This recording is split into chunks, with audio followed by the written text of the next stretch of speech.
Welcome, everyone. Thank you for joining us for today's live First Mining Gold event. I'm your host today, and I'm pleased to welcome Mr. Dan Wilton, CEO of First Mining Gold, as we reflect on the company's achievements in 2024 and explore their outlook for 2025. We have an excellent turnout today, and we encourage you to participate. There's already a ton of questions upon registration, so note we do have them, and I will be addressing many of them today. You will find the chat box in the bottom right corner of your screen. Please feel free to submit your questions throughout the discussion. While we will do our best to address all questions during our time together, any questions we don't get to will be forwarded to the First Mining team for follow-up. For those who'd like to review the content later, the session is being recorded and will be made available shortly after we conclude. So Dan, thank you for being with us here today. And I think the best way to start is if you provide us with the key developments since your October town hall, and then we'll go from there. Thanks, Kyle, and thanks everyone for joining us today. Hopefully everyone is winding down towards what will be a little bit of quieter time over the next couple of weeks with friends and family. I'm just back from, it's been a pretty constructive few days in Toronto, and hopefully I'm done on airplanes for this year. So I'm pretty happy about that. But yeah, listen, I think since the last town hall, has had some pretty major accomplishments here at First Mining, particularly with respect to Springpole and the environmental assessment. So we got that final EA submitted in November. With the submission of it, it started the public comment period in Ontario. We went through about a 4-week conformity review on the federal process, but came through that actually without really any comments or questions. And that kicked off the federal public comment review. Both of those periods run to middle to late January. But this is, this is right now, this is the middle of that very important final stage of this environmental assessment. And, we need to remind ourselves sometimes that this is the culmination of, in many cases, if you're talking about data collection, it's a culmination of 10 plus years of work that have gone into this. I don't have a copy of the EA behind me, but if you could see through that wall, you'd see into Lisa, our CFO's office. She's got a copy of it there. It's 15,500 pages long. It's incredibly comprehensive. And there's a lot of people who are head down and working their way through it to provide us comments on the regulatory side. A number of the technical advisors for Indigenous communities that we're working with are going through it as well. So it's lots to get through, and certainly we appreciate that. But if there's one thing that I think we'd point to, obviously it's been that's been a major milestone, many years in the coming for First Mining, and I do think it leaves us in a pretty unique position in the industry in terms of just how many gold projects have got this far. Mm-hmm. There's not many, so we've got what we like to call a pretty clear runway from here to the environmental assessment approval. Still a lot of work to do. There's still a lot of opportunity for communities to get their, particularly Indigenous communities, to get their inputs in on the project. And a lot of communities are doing a ton of work now, which we really, really appreciate. So, and no, it's tough at this time of year, particularly. So that's one major thrust. And then I think we'll talk a little bit here about some of the exploration success that we've had. We put out news both at Springpole and DuParquet, and we could talk a little bit about what we think that those mean. Sure. Why don't we get into that then? The recent drilling at Springpole's east extension target returned encouraging results, like 0.83 grams per ton gold over 52.5 meters. How does this potential resource growth fit into your broader Springpole development timeline, particularly as you advance through the environmental assessment process? Well, we think it's pretty significant. Most significant because there has always been this long-held perception at Springpole that the deposit was cut off, that it wasn't going to grow. Mm. And it was really a bunch of fundamental work done by James Maxwell and our exploration team in understanding the structural elements of the deposit, like a lot of back to first principles geology that told them that it looked like the deposit was in the southern end starting to have sort of a turn off to the east. And that was supported by one hole that we found that was actually not drilled for resource drilling. It was drilled into a pit wall for geotechnical reasons, and never really assayed until last year. But when they assayed it, lo and behold, had about 100 meters of Springpole-esque mineralization. I think it was somewhere between half a gram and a gram. And that was sitting basically in an area with no drill holes around it. So that's what kind of prompted this small program at Springpole East this year. And that I think is, we have a few more results that we're just finalizing now. So I would expect to see those early in January. But I think it's going to give a really interesting indication of the potential for this deposit to kind of move to the east. Is this going to impact what we're doing on the environmental assessment? Not really.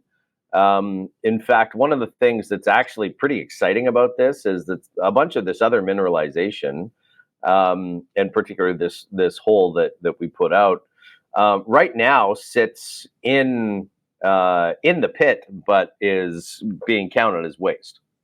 And so there's nothing more exciting than converting waste to ore when you're doing something like that, because our economic models already take into account that you're drilling it, blasting it, and moving it to a waste dump. So that's actually going to a mill. It can go to extend mine life potentially, and it can certainly go to reduce the cost, because you're getting revenue out of that ton rather than just having cost against it. So it's pretty exciting. Again, it's for the longer term. I don't think it changes the game plan, and certainly doesn't change the game plan that we're talking about in the environmental assessment right now, but does give a bit of a window to the future where we think that there's still some very interesting optimization to be done at Springpole as you go forward.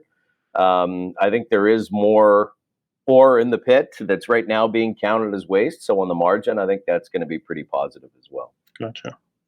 Let's transition to DuParquet's exploration program, which identified also multiple new high-grade zones through 2024. I got listed here: Buzz Zone, North Zone, Ballantrae as targets. Could you outline your exploration strategy for 2025 and discuss how these discoveries might impact your thinking about the optimal development path for DuParquet? Yeah, that's interesting, Kyle, because I think with some of the success that we've had at DuParquet, it does have us thinking a little bit more about how ultimately that development plan might be a different one if this is a 10 million ounce deposit versus a 5 million ounce deposit. And we're not there yet, but I think when our exploration team looks at the opportunity at DuParquet, that's kind of the scale that they see. And we've been talking about this for a while, but at the main part of DuParquet, you've got 3.5 million ounces of measured and indicated, and another 1.5 million ounces of inferred, and that's in sort of what was the basis, the resource that was the basis of our PEA that we put out last year. But remember, that only goes down about 500 meters, and for half of that deposit, particularly on the east side, a lot of that drilling barely went down 250 meters. In an area geologically that is renowned for its vertical continuity. And, they mined DuParquet down in the 30s to the 50s. They mined it down to 500 meters. Almost every drill hole below 500 meters shows continuity of mineralization.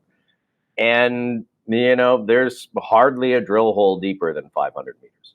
So what does that open up for us as opportunity? Well, you've got all this blank canvas between 500-600 meters and 1,000 meters plus, which that's not deep drilling for the Abitibi at all. This is, we need to find and focus in some areas of higher grade, because obviously that's going to be underground underground mineralization that you're going to be tackling there. But I think it really does open up the opportunity when we've found some areas of higher grade, particularly at Buzz, and at the North Zone at Donchester. We're starting to see the hole 24 that we put out, which was kind of the last hole towards the end of the summer, in the North Zone that bottomed in 33 meters of almost 6 grams. Like, those are the kind of intercepts that underground mines are built on, right? Like, we don't get a lot of that, particularly in this deposit. And the important thing for us there is that it's James and the team have kind of identified it as a separate geologic unit. It's this mafic volcanic unit on the contact that's never really been understood before. And so I think when you look at it with that lens, and we've had a bunch more drilling go into it, we're starting to understand it better. And some of those results should be coming out really over the course of January, would be my expectation.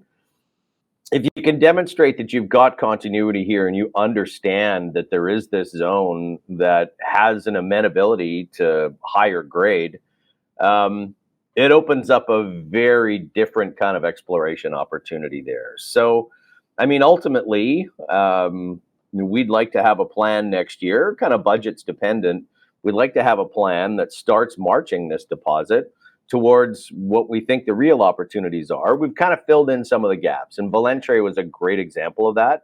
Mm-hmm. We had two small, call them satellite pits, very similar mineralization, very clear continuity of strike length, but no drilling in between them because there used to be a property boundary. These two pits were owned by different groups. So First Mining had consolidated that years and years ago. And now I think just going in and filling in what's in between is very clear room to see meaningful resource growth there as well.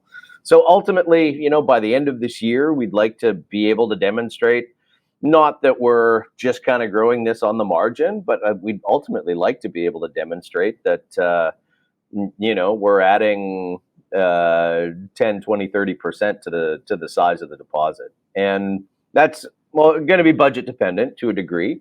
I think it's important that everyone understands we're very focused on Springpole and the EA and making sure we get that to the finish line. So I think for 25, that is going to be the real priority here.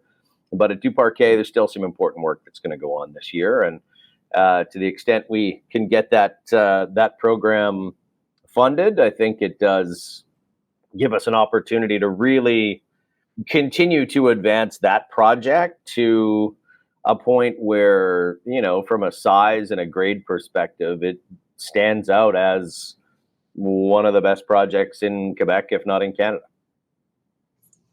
Let's go back to the Springpole EIA. Like you said during the start of this that it's a pivotal, very important moment in this environmental process. Perhaps you could elaborate with this positive federal conformity determination for Springpole's final EIS now in hand. Maybe walk us through the key milestones we should be watching for through the technical review phase leading to the anticipated Q4 2025 conclusion. Yeah, so the next step, we're in the public comment period. It's a period where a lot of the regulators are themselves going through the final EA, compiling any of their remaining comments and questions. I think we will expect to start seeing those comments and questions coming back to us, kind of by the end of January, sort of at the end of that comment period. When, particularly on the federal side, when they give comments to us, their clock stops. But it's important to understand right now, they're on the clock, and that clock is now, I think, as of today, 295 days. I might be off by a day or two, but it's very important that, we are there and responsive and turning around these questions and comments as quickly as we can. Because when we hand them responses back, then that clock starts again. So the important thing, I think, that comes out of this next technical review phase is that a lot of those, I think all those comments and questions are going to be public. And so investors and other mining companies and other interested parties are going to be able to have a look at the Hmm. nature of those and get a real sense, what we think will be coming back, that yeah, there's still, as I said, some very important work to be done here, but we'll have a much better sense of the nature of those comments and how they get addressed here over the next few months. But that is a back and forth period that we expect is going to go until probably the end of June, Okay. something like that.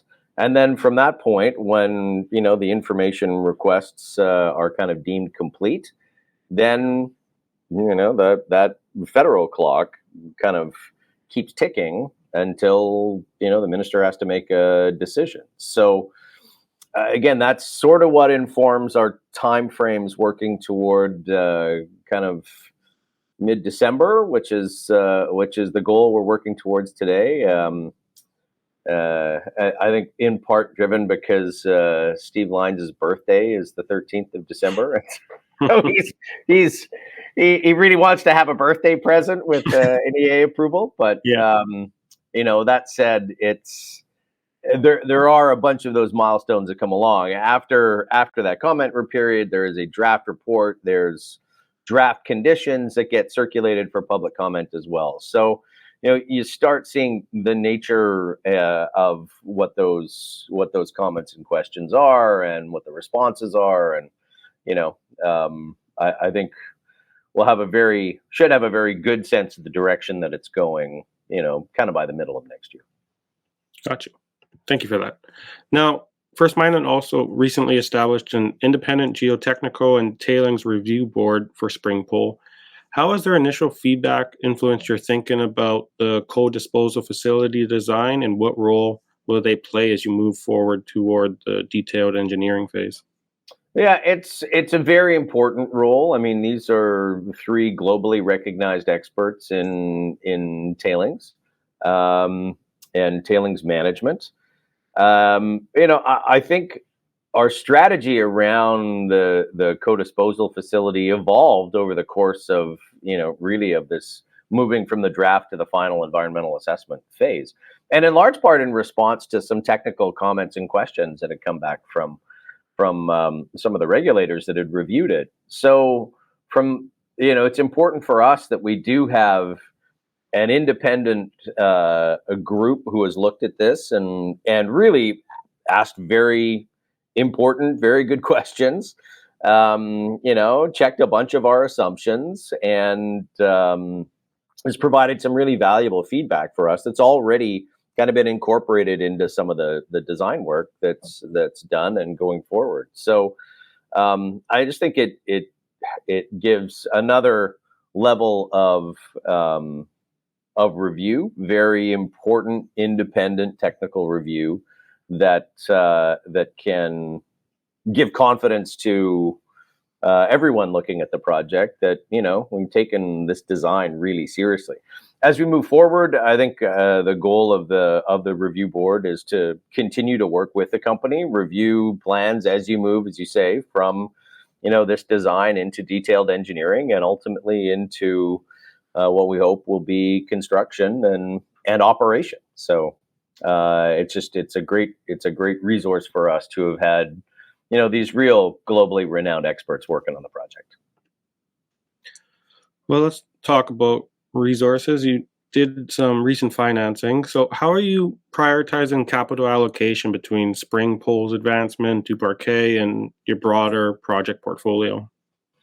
I mean, the real focus for this year is getting Springpole through the EA process. We see that as really the major milestone.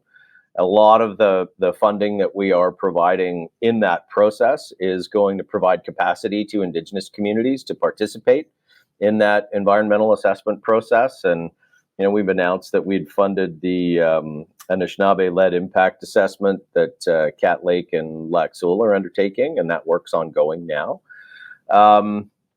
So for us, that's kind of job number one this year, because we really see the impact of that as a major de-risking point and hopefully a major sort of value opportunity for the company. And then at DuParquet, we've got some targeted works that we're going to do on the environment side, on the community side, and again, an exploration budget that we would like to have some flexibility in there as well, for sure, to demonstrate the path going. But that's going to depend a little bit on funding and how we keep that funded. But those are really the priorities for this year. So, two massive projects with both Springpole and DuParquet events. And could you share your latest thoughts on the optimal corporate structure to maximize value for these assets as they move toward development? Well, that I think it comes down to what are some of the structure opportunities to move Springpole kind of in the next stage of development. So, yeah, I think it's we've always said that's something that's genuinely best discussed at the time when you're closer to being able to make that decision. We got a lot of work to do over the next year, I think, to demonstrate what that development path is going to look like. But I think the more and more that we think about it as a team and as a board, I think there's a real opportunity with Springpole potentially to bring in a partner who could help with some of that next stage of funding. But if you look at some comparable mine developments in Canada, you've had those partners come in with significant capital to earn into a 50% or 51% interest in the project, like hundreds of millions of dollars. Mm-hmm. And so that would go a long way to basically demonstrating that the project would be funded with a well-capitalized partner who could bring other resources, not just funding, to drive the project forward. So that's something that I think we're interested in. We'll continue to pursue the timing of that. There's a bit of a balance of the timing of bringing that partner in versus demonstrating how we are advancing the projects. But that's something that I think could be interesting. We do think that there is value in having these two significant projects inside First Mining. It's certainly something that Keith's always been pretty adamant about. Is he doesn't like single asset companies. He likes to have something where there's multiple opportunities, multiple shots on net. And I think we still have that. The challenge of that obviously is that you need to keep these projects funded in order to keep them moving forward. And I think kind of goes to, I know one of the questions that I saw that someone had asked before in the registration, but for all that we don't get a lot of credit for this, we have turned our portfolio of projects into more than $60 million of non-dilutive cash over the last 4 or 5 years. And there's not a lot of other groups who've been able to do something like that. So we're blessed with the resource endowment that we had, but have made a lot of progress with a great partner at Pickle Crow, with Ateco, now Firefly Metals. We've made some great progress at Hope Brook with our partner Big Ridge Gold. Obviously, everything with Gold London Goliath in Treasury Metals, now Next Gold. There's I think significant value opportunities there still for us to be able to realize some more, hopefully, significant non-dilutive capital into the company to help keep us funded through 2025 and beyond. So that's the goal. We're working hard at it. We continue to work hard at it. But I think it's important for shareholders to recognize that I think we've done a pretty good job of trying to minimize the dilution. Now we've also had to raise equity, and that's part of us having had the capital to be able to advance these projects as we have. Well, let's address that because John has a question in the chat here. It's rather recent, right? So that's why quite a few questions similar. So I'm trying to compose it all in one if I can here. But how far will the current cash balance take you? You said 2025 and beyond?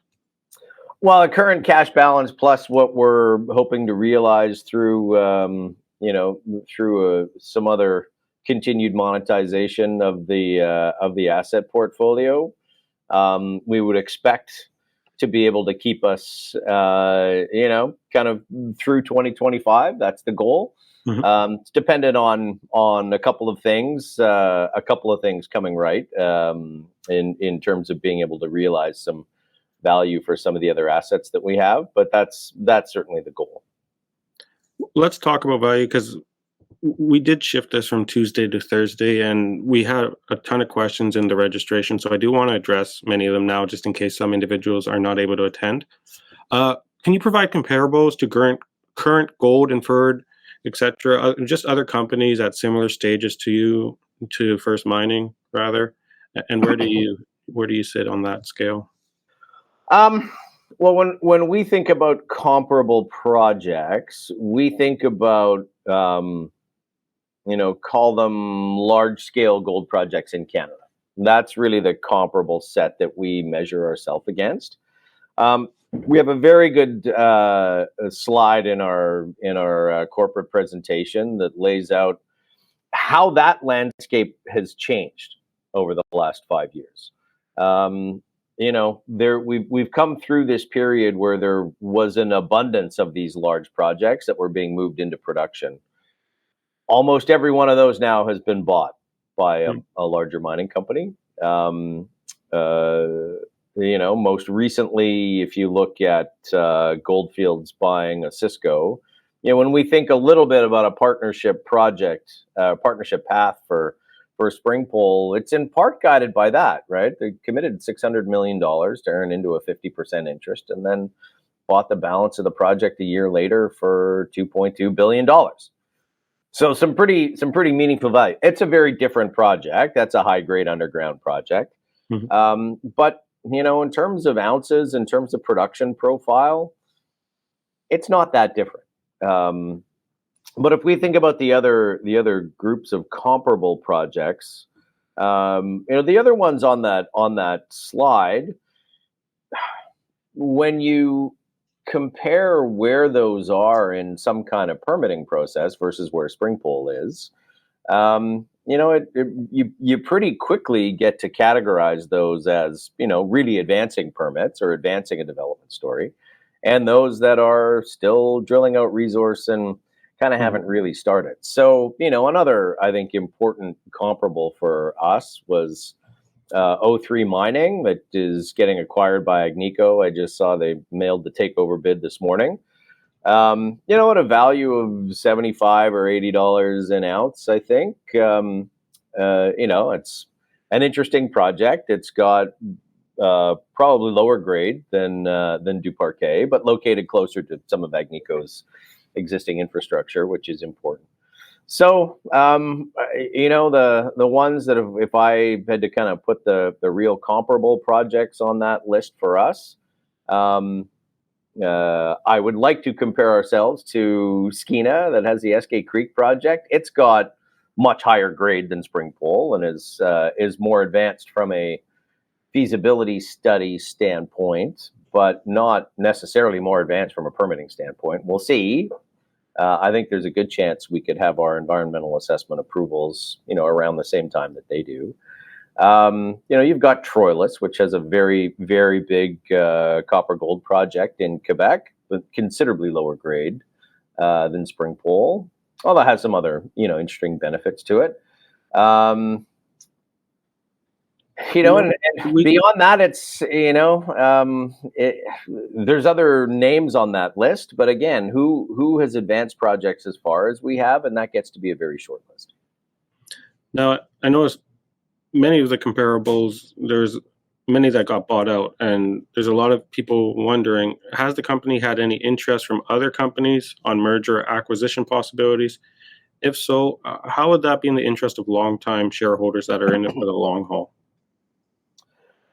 So yes, we've had interest from both merger and potential acquisition or potential partners over the last number of years. We've signed a number of confidentiality agreements. We've had a number of people, in data rooms and looking at the company and the projects. So that activity is always ongoing. Really has been um, since we put out our pre-feasibility study in 2021. So, but the person asking the question is asking the right question.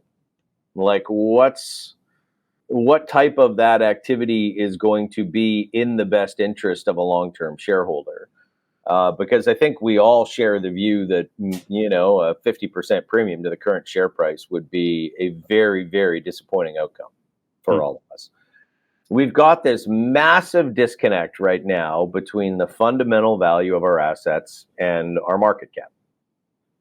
We've been trying to, close that gap for years. And I hope the folks on the in the session here today will understand it's not through lack of effort. It's not through lack of telling the story. There's, I think to some extent, with Springpole being the dominant asset, it was always going to be a bit of a show me story. There was always, even from when this project was first discovered in its current form, there was always a bit of skepticism about, are you going to be able to get it permitted? Well, we're going to have an answer to that question in 12 months. And, it felt like a bit of a daunting task starting down the path to really get those answers in 2019 when I joined. But the one thing I can tell you is we'd much rather be where we are today than where we were then. We really have done a ton of work to, I think, demonstrate the value of these assets. But at some point, it's why we kind of think a partnership angle might be a good one, is you get that external sort of stamp of credibility and you get capital to advance the project. And it helps bring about this change in perception about the project that will then manifest itself in a lot more of that fundamental value showing up in our share price right now. So there's still a lot of work for us to do on that front. And you can rest assured that there is no one more frustrated by that than me, except for maybe Keith. Keith's incredibly frustrated by it. But, our solution to that has been continue buying shares, keep adding to your position, take advantage of these opportunities. We're in a once in a generation disconnect in value right now. I've been doing this for 30 plus years and have never seen a disconnect in value like this before. And it never persists. And you're starting to see that now with the M&A market starting to, close that value gap. And it's if you go back 2 years ago and said, "Oh, are we ever going to see a 50% premium paid for a mining asset again?" Everyone would have said no, never. No, we're in the world of the at market mergers. You're never going to see a premium acquisition again. Well, you know what? We've had 2 acquisitions at 50% plus premiums in Canada in the last 3 months. So there's more of that coming. And why? Because the producing companies are starting to recognize that they need to add ounces or replace ounces that they're mining. And those ounces, they're never going to be able to get them more cheaply than they can buy them today. So it's coming. We've always kind of said we want to have the projects ready for when the industry needs them the most. And I think that industry needs them the most point is very much coming here in 2025. To drive home this disconnect and to address a question in the chat here, what is First Mining's market cap And between the two projects, Springpole and DuParquet, how many confirmed ounces of gold and how many potential ounces are there? Well, the market cap today, I saw someone in the chat said they picked up some shares sub 12 cents, which is a very good buy. Market cap today would be about 130 million Canadian. And the total number of ounces, and I don't have the resource statement in front of me to have the breakout of measured and indicated, but the measured and indicated ounces are, let's call it 8.5 million, and the inferred resources are about 4 million. And I might be off a little bit on that. I just don't have the statement in front of me. But in a total resource calculation, this is exceptional value here. You're looking at, and think about where the Canadian dollar is too. So we talk about a gold price at all-time highs. Well, gold price at $1.43 Canadian dollar is at definite all-time highs. So you're still buying these ounces for less than $10 an ounce in the ground. And the reality is you're seeing companies at the same point of advancement, or maybe not as advanced as us, selling those ounces for $75 to $250 an ounce. I mean, there's another good example of a company in Australia called De Grey Mining. I think they have about 12 million ounces, about 6 million ounces in reserves. So kind of comparing that to what's in some of our mine plans. And it just sold for 3.3 billion US. At a feasibility stage, doesn't have its permits yet. So these, and it actually looks a lot like DuParquet. It's refractory. Average grade of an open pit's about 1.5 grams. So there's a lot that's interesting about that. But it just goes to show that the value of these ounces gets recognized. And even if the market's not recognizing it now, our real job is to have the industry recognize that over the next 12 months. There's a timely industry question in the chat from Warren here. With Barrick's dispute with Mali, will we see majors focusing on safer jurisdictions, specifically Canadian deposits? The short answer is yes. The short answer is, I think if you ask any of them where they would want to have their deposits, it would be an entirely consistent top 3 countries, right? It would be Canada, US, Australia.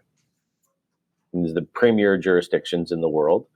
For all the people wring our hands about, Canada and permitting mines and things take a long time, I do want to give a shout out to our colleagues and friends in the province of Ontario, particularly because Ontario's got an excellent track record of permitting projects. When you look over the last 10 years at the number of large gold projects that they permitted, I don't think you can point to anywhere else in the world that's permitted as many projects as Ontario has.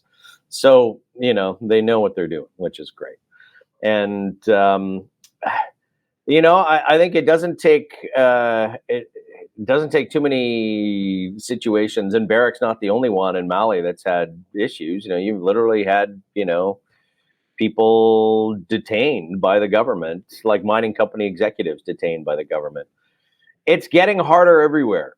And you look around the world, you look at the kind of state of global trade and what was a push for 50 years of globalization, and that's all being reeled in, right? So for all that there are challenges and frustrations around timeframes to develop projects in places like Canada and the US, I think when you are at the tail end of those processes, there is extraordinary value in having got to the finish line in those kinds of in those permitting processes, to have assets that can be moved forward in a jurisdiction like Canada. So it's not just speculation, we're seeing it. I think you're seeing, a number of companies start to recognize that there's a very limited number of things that are going to be built in Canada in the next 5 to 7 years. And I think Springpole's on that list. I'd like to get your take on ETFs. There's a couple questions regarding them. One was saying, what would it take to get back on the junior ETF that you were once in? And then when do you target inclusion in gold-related ETFs? So a few individuals interested in the being included in an ETF, but just your thoughts and commentary. Yeah. So it's really that point of index inclusion. The reality is those a lot of those indexes have shifted their inclusion requirements or their goals since First Mining was in them in 2017 to 2019. They focus much more on producers now and developers. It has been harder to get in. The real threshold for us to be included is liquidity. So in most cases, we'd qualify for market cap, although we'd be on the low end of market cap. But it would be liquidity demonstrating that you are trading $1 million US a day or more over like a 9-month period. So that's pretty extraordinary from where we are today. I mean, we trade a couple of million shares on average in Canada, and then call it half that again in the US. But I think the prospect for us to get re-included would need I could see the path where it would happen, but that's probably sometime down the track when, let's say, we have a partner that's coming into Springpole and our value's being recognized. You start having institutional investors playing a far more significant role in the share structure and wanting to be owning more. We've got I think a natural path. If you look at a lot of other companies that have those much higher market caps, but at our kind of stage of development, they would tend to have 50% ish, if not more, institutional shareholding. And I think that's something that we certainly can aspire to here moving forward. And again, a big part of it is going to be us hitting our milestones and demonstrating the path forward with Springpole and with DuParquet. Thank you, Dan. Going to the chat, an individual is wondering if you could speak on the current status of your relationship with the Cat Lake First Nation and their role in the Springpole project. Listen, I'm not going to say much about that. What I would say is that, obviously we announced that we had come to an agreement to fund the Anishinaabe-led impact assessment with Cat Lake and Lac Seul. That work is ongoing. We were invited into the community of Cat Lake last year for an information session in the community, and got a lot of good questions and a very nice welcome. So what I can say is we really appreciate the community of Cat Lake and all the Indigenous communities we're working with doing all the work that they are doing now with their advisors, going through this final environmental assessment. And it's an enormous amount of work, and it takes a lot of capacity from the communities at a really important time of year where they're often dealing with many other priorities. So we really appreciate all the work that all of the communities and their advisors are doing at this point. Thank you. An individual is wondering if you can confirm, is the company currently looking for financing? And if so, what kind? Equity, debt, royalty, offtake, JV, or not looking for financing anytime soon? We're always looking at what the options are. but we're not actively out trying to find financing at this point in time. Like I said before, we've got a couple of other things that we are prioritizing in terms of potentially monetizing some of the other assets that we have in the portfolio today that I think would be the priority rather than going out to try and seek financing. But those other discussions with mining companies about potential strategic investment or potential partnerships. Those conversations take a while, and so we continue to have a number of those conversations ongoing. And another individual is asking, same topic, a little different. In the event of the sale of Springpole or any first mining asset, would receiving a royalty as part of the consideration be an option? Would you entertain that? Yeah, certainly would. That was, one of the real keys to success at Canadian Malartic for Osisko, and basically gave birth to Osisko Gold Royalties. I think the shareholders did pretty well by holding on to those royalties. So it's always an option. I think if you look at what we've done with some of our other partnership assets, that's been a pretty important part of the story.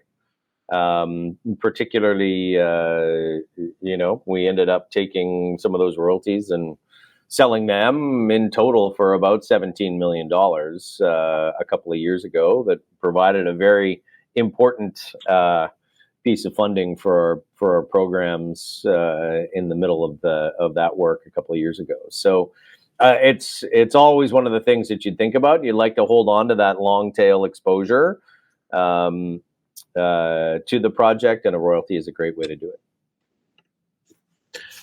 I got a few more questions, and we're running low on time here, but you mentioned the disconnect. What concerns do you have regarding the depressed share price we're currently seeing? Well, I've got a lot of concerns about the depressed share price. Where like I say, I don't think we're going out to raise capital anytime immediately here, but at the same time, we've got a gold price at or near all-time highs, and a Canadian dollar at certainly cyclical lows. The economics of our projects, I think, would look extraordinarily strong in this current environment, and it's just not reflected in the share price itself. So, I do think I would be more concerned if it was just First Mining and we were, very much an outlier. Sadly, we're not. There's a whole list of project developers with good projects in Canada that are trading at $10 an ounce. And it's still been kind of the lack of willingness of investors to be coming into this development space, which has been a pretty consistent theme for the 6 years that I've been here.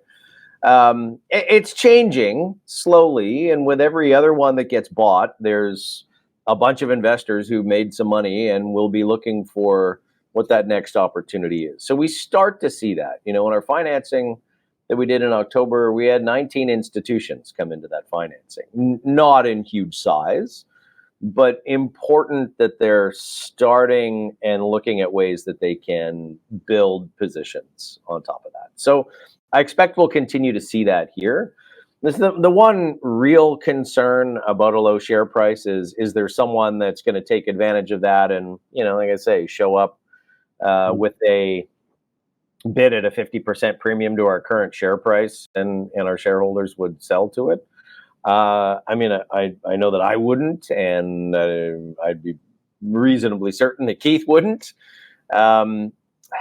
Really, in that case, all it does is put a time frame on you having to surface the rest of that value, because the asset is, essentially being taken off the market one way or the other. So I've experienced this a few times in my career, particularly in my corporate finance days, where I served as an advisor in a number of hostile takeover defenses. And, And ultimately, those are processes that just mean you have to basically create that competitive tension or start the auction, if you will. But you're just starting from a lower price. Doesn't mean you don't get to the right price in the end. And that's something that I think we'd be reasonably confident in. But the other thing I think everyone needs to understand is you just don't get that kind of hostile activity in the mining sector very often. People need to have done detailed technical due diligence to understand your assets and what you have. And typically when they do that, there's confidentiality agreements that prohibit that kind of activity. And so, it's not something that keeps me up at night, very often anyway. But more and more, as you start seeing other projects getting acquired at, $50, $75 an ounce, just kind of, when you have something that you think is worth even multiples of that, it just does kind of make us put even more focus on how do we close that value gap that we're seeing between the share price and the fundamental value of the assets. Thank you, Dan. I'm going to piggyback two questions. One, I'm going to read verbatim as submitted, and then I think it's a good way to tie up this event. Tons of questions in this event today, so thank you everyone for submitting them.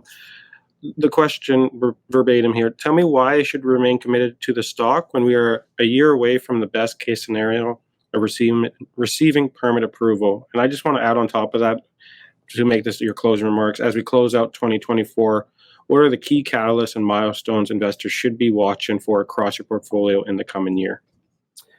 Well, the first thing I will say is I appreciate almost more than anyone on this in this session today, the challenge and frustration that many or most of the shareholders have had around timeframes and around kind of where the current share price is. We got a significant chunk of my net worth in this company, and we're very, very committed. So when it comes down to, how do I keep the faith? I mean, I keep the faith in large part because of, I know we have a great team that's here working on this. That team is very, very committed to getting, through these milestones, and I think have done an extraordinary job in moving this company and our projects to the points that they're at right now. And it's not recognized by the market, but we know that it will, and it will turn quickly when it does. So I think if you're sitting here today, I don't know who would be, selling stock at 12 cents when you've got, what we think justifiably at this gold price and Canadian dollar is, more than $5 a share of net asset value in this company. And I think we're coming to a point where if there were any, if there's any one thing that is going to change the public investor sentiment about this company, it is that environmental assessment approval. And like we've talked about that already, there's a pretty clear path in terms of how we're going to see that proceed. I think it's a major, major undertaking, but at the same time, even if that is not recognized by the markets, I'm very confident that is something that gets recognized by the industry.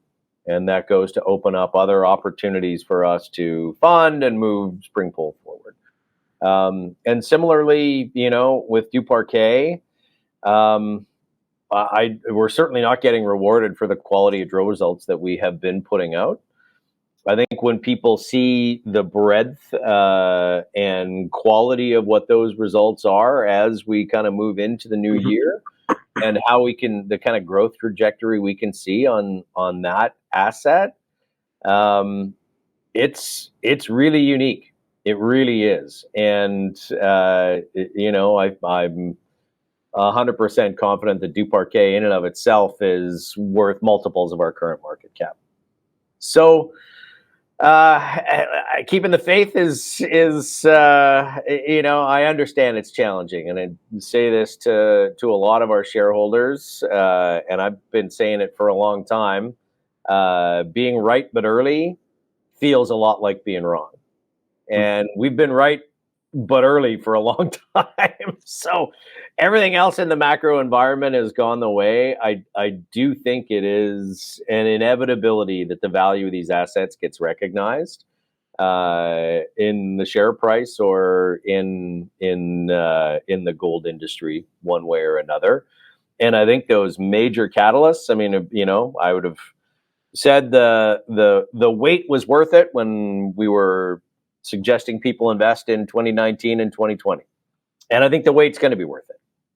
I really do. I think what we have here are, the types of multiples of share price return that you don't get to see very often. And I think on a risk adjusted basis, it's still an exceptional opportunity. And those catalysts, from when I started in 2019, those catalysts, even if I only thought they were 5 years out, turns out, they were 7 years out. Today, they're 1 year out.